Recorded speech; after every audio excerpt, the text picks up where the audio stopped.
Dear friends, இன்றைக்கி பாசிப்பயிறு தோசை எப்படி சுலபமாக செய்கிறதுன்னு பார்க்கலாங்க.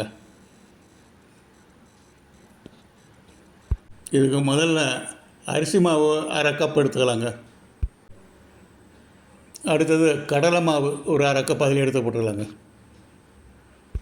இப்போ வேறு பாத்திரத்தில் பாசிப்பயிறு 3/4 கப்பு போட்டுக்கலாங்க. உளுத்தம்பருப்பு 1/2 கப் போட்டுக்கலாங்க. இஞ்சி துண்டுங்க 2 ஸ்பூன் போட்டுக்கலாங்க. 3 பச்சை மிளகாய் அதை கட் பண்ணி அதில் அப்படியே போட்டுக்கலாங்க. அதுலேயே இந்த பிரியாணி பொடி, அதாவது மசாலா பொடி, அதையும் அதில் ஒரு 2 ஸ்பூன் போட்டுக்கலாங்க.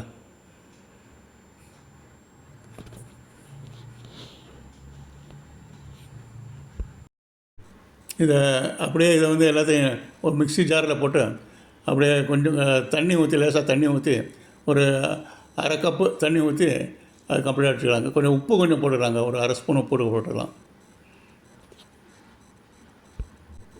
மிக்சியில் அரைச்சதை ஒரு பவுலில் கொட்டிக்கலாங்க.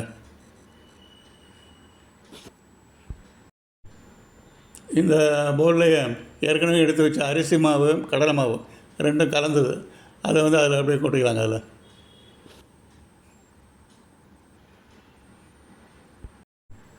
இதில் ஒரு 3/4 கப்பு ரவை எடுத்து அதையும் போட்டுக்கலாங்க. அதில் நெக்ஸ்ட்டு தயிருங்க, தயிர் ஒரு 3/4 கப்பு அதில் அப்படியே கொட்டிக்கலாங்க. அது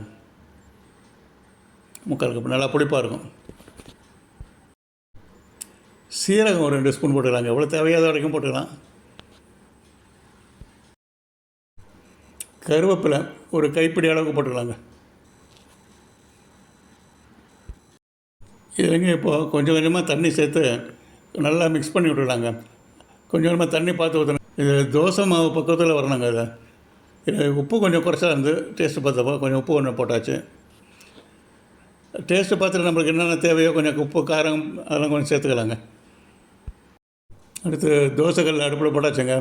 நல்லா ஹீட் ஆனவுடனே எண்ணெய் ஒரு 2-3 ஸ்பூன் கொஞ்சம் ஊற்றலாங்க. ஊற்றி நல்லா பரவலாக இருக்கிற மாதிரி பார்த்துக்கலாங்க. அதை பரவலாக பண்ணிக்கலாம். அது இப்போது கரைச்சி வச்ச தோசை மாவு பக்குவத்தில் இருந்த மாவை எடுத்து அதில் ஊற்றிக்கலாங்க. நல்லா ஷேப்பு நல்லா ரவுண்டாக போட்டு அதில் வச்சிடலாம்.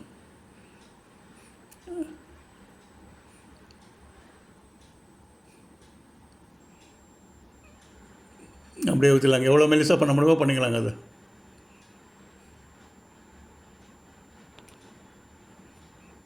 அது கொஞ்ச நேரத்தில் ஃப்ரீயாக வந்துடுதுங்க. அது நல்லா தோசை மாவு நல்லா கரெக்டாக தோசை பக்குவத்துக்கு வந்துடுது. எடுக்கிறதுக்கு நல்லா சுலபமாக இருக்குங்க. டக்குன்னு மூடி எடுத்து திருப்பி போட்டுடலாம்.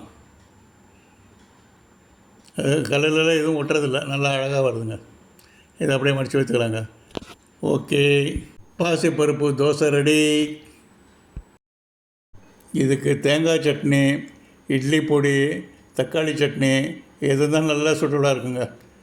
Thank you very much friends for watching. Thank you very much. Thank you.